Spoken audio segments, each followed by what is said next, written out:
The political crisis in Nepal is not appearing to be dying down. In fact, it has deepened with sweeping protests across the capital and other parts of the country demanding the rollback of the dissolution of the lower house of the parliament.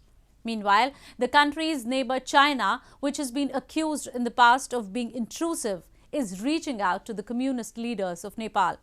The self-assumed mediator is reportedly trying to bring all stakeholders on negotiating table to prevent chaos and instability. But can China be trusted? There are many who believe that Beijing has ulterior motives and will never help Nepal without its strategic and trade interests.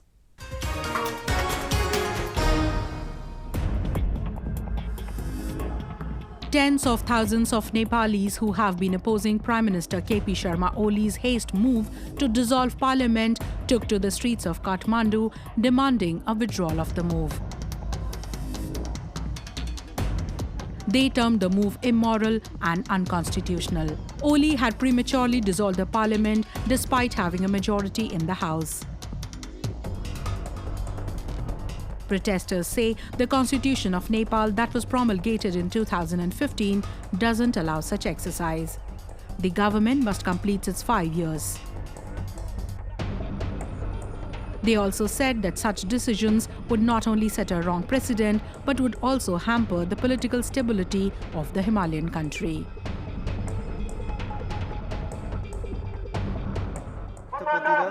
प्रधानमन्त्री दुईजना एकलले चाहिँ यो जुन संसद विघटन गरेकोमा नेपाली जनता आक्रोशित पनि छन् र यो 5 वर्षको म्यान्डेट दिएका नेपाली जनताले र 5 वर्षको म्यान्डेटमा गर्दा चाहिँ संविधान विपरीत यो विघटन गरेकोमा आम नेपाली जनता यसको विरुद्धमा छ. Oli had taken the calculative move to prevent his ouster from the government, where he was witnessing an increasing opposition within his own party, as many of the cabinet members had joined the Dahal faction to present a no-confidence motion against him.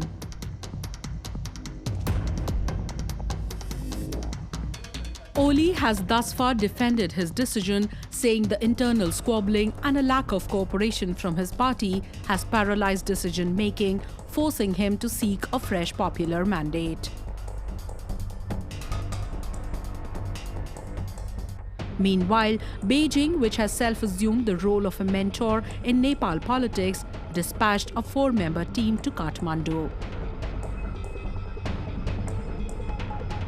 Led by Go Yazu, a vice minister of the International Department of the Chinese Communist Party, who had played a key role in the merger of the communist parties in Nepal post-2017 elections, the delegation met almost all major stakeholders behind closed doors. Beijing says it was a regular meeting that focused on international affairs and not Nepal's politics. 中联部的有关团组于近日访问了尼泊尔，广泛会见尼朝野主要政党领导人，就中尼党际交往与互学互鉴、推动“一带一路”框架内各领域务实合作等双方共同关心的议题交换意见。This statement, however, has been termed farcical by observers across the political spectrum. They say China has been trying to take virtual control of Kathmandu. Nepalese youth, which has held several anti-China demonstrations in past, staged a protest against Beijing, urging it to not interfere in the domestic politics of the country.